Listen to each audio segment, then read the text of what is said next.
জয়গুরু। আজকে ডিসেম্বরের 20 তারিখ, কত 20 তারিখ 2025 সালে। এই মুহূর্তে আমি আছি আমাদের আশ্রমের ছাদের পরে।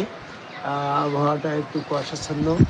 তো একটা বিষয় আমি বলতে চাচ্ছি যে আমাদের ইসলাম ধর্মের ভিতরে বর্তমানে প্রচলিত ইসলামের ভিতরে যে 73টা দলের পরিচয় পাওয়া যাচ্ছে, তো তার ভিতরে আমাদের চিস্তিয়া এবং কাদরিয়া, এই আদমকাবাই সেজদাকারী, এটা একটা দল।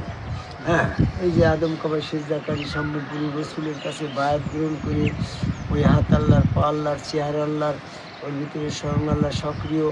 ওই রসুলের সাথে সাক্ষাৎ করা মানে আল্লাহর সাথে সাক্ষাৎ করা, রসুলের সাথে কথা বলা মানে আল্লাহর সাথে কথা বলা, রসুলকে সেজদা করা মানে আল্লাহকে সেজদা করা, রসুলকে ভালোবাসা মানে আল্লাহকে ভালোবাসা, রসুলের আনুগত্য করা মানে আল্লাহর আনুগত্য করা, রসুলের কাছে নিজের ইচ্ছা শক্তি বিক্রি করে দেওয়া মানে আল্লাহর কাছে বিক্রি করে দেওয়া, রসুলের হাতের সাথে হাত রাখা মানে আল্লাহর সাথে হাত রাখা।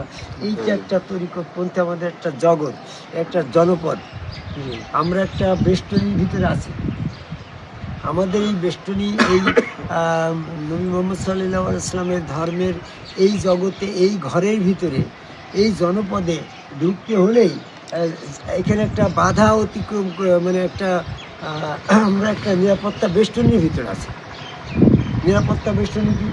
যে সেই বেষ্টনীটা হচ্ছে আদমকাবাই আল্লাহকে সেজদা দেওয়া, সেজদার যে দেওয়াল, এই আদমকাবাই সেজদার এই দেওয়াল দিয়ে আমরা বিশ্বের সকল বাতিল পথিকে সেপারেশন করছি। যেমন এই যে দেওয়ালটা দিয়ে অন্যান্য পরিবেশের সাথে আমাদের এই বিল্ডিংটাকে সেপারেট করা হয়েছে না, তো ঠিক আমাদের আদমকাবাই, চিস্তিয়া এবং কাদরিয়ার সম্মুখ গুরুগণ আদমকাবাই আল্লাহকে সেজদার এই দেওয়াল দিয়ে সমস্ত বাতিলকে বিচ্ছিন্ন করা হয়েছে। যেমন বাংলাদেশের ভিতরে যে সমস্ত ধর্মীয় দল দেখা যাচ্ছে, যে জামাত ইসলাম, চরমোনাই, ফুরফুরা, মানিকগঞ্জ, আটুসি, হিজবুত তাহরির, হেফাজত ইসলাম, কাদিয়ানি, এরকম যত রকমের যা কিছু আছে, এই সমস্ত তোমার হিজবুত তাহরির বলো, আর 5 ওয়াক্ত জুমা জামাতদারি, টুপি পাগড়ি, জুব্বা, মস্কাটা, তাহাজ্জুদ পড়া, মাদ্রাসাপন্থী, এই সমস্ত মানুষগুলো আছে আদম সেজদার বিরোধী। আদমকাবাইকে সেজদার বিরোধিতা করে এরা ইবলিসের অনুসারী বলে পরিচয় দিচ্ছে। কারণ আদমকাবাই সেজদাটাই তো ধর্ম এবং অধর্মর মূল সূত্র।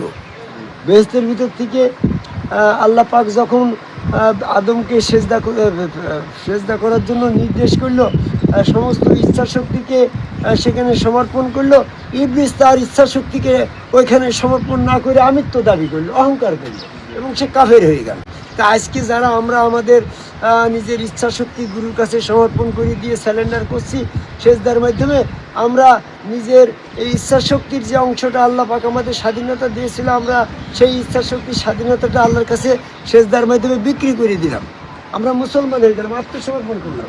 আর এই জামাত ইসলাম, চরমোনাই, ফুরফুরা, মানিকগঞ্জ, আটুসি, হিজবুত তাহরির, হেফাজত ইসলাম, কাদিয়ানি, টুপি পাগড়ি, জুব্বা, যারা মস্কাটা, এই সমস্ত যারা আছে আদম সেজদা বিরোধী, এরা কিন্তু নিজের ইচ্ছা শক্তি, আমি জাহাজে যাব, আমি ইবাদত করবো, আমি 5 ওয়াক্ত পড়ে বেঁচে যাবো, এই আমার আমিত্ব নিয়ে তারা শিরকের ভিতরে নিমজ্জিত আছে।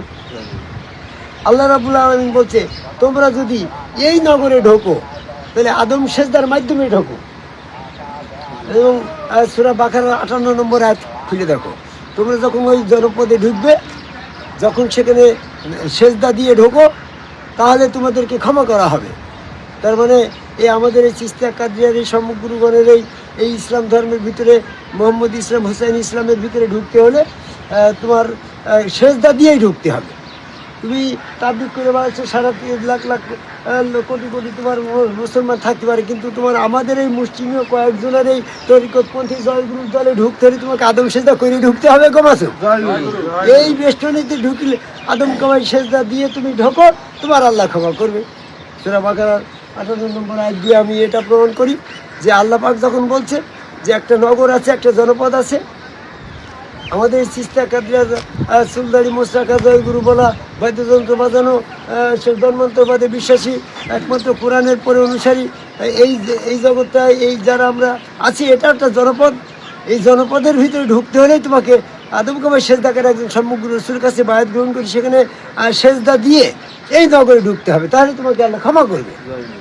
তবে সূরা বাকারা 58 নম্বর আয়াতের প্রেক্ষাপটে পৃথিবীর সকল মানুষকে এটা জানাতে চাই যে ইবলিসের দল একটা জনপদ, আর নবীর অনুসারী, কোরআনের অনুসারী, আদম কবর সেজদার অনুসারী এটা একটা দল। এই দলে ঢুকতে হলে আদম কবর সেজদার মাধ্যমে এই দলভুক্ত হয়ে আল্লাহর কাছে ক্ষমা পাওয়ার প্রত্যাশা রেখেই আমার কথা শেষ করি। জয় গুরু।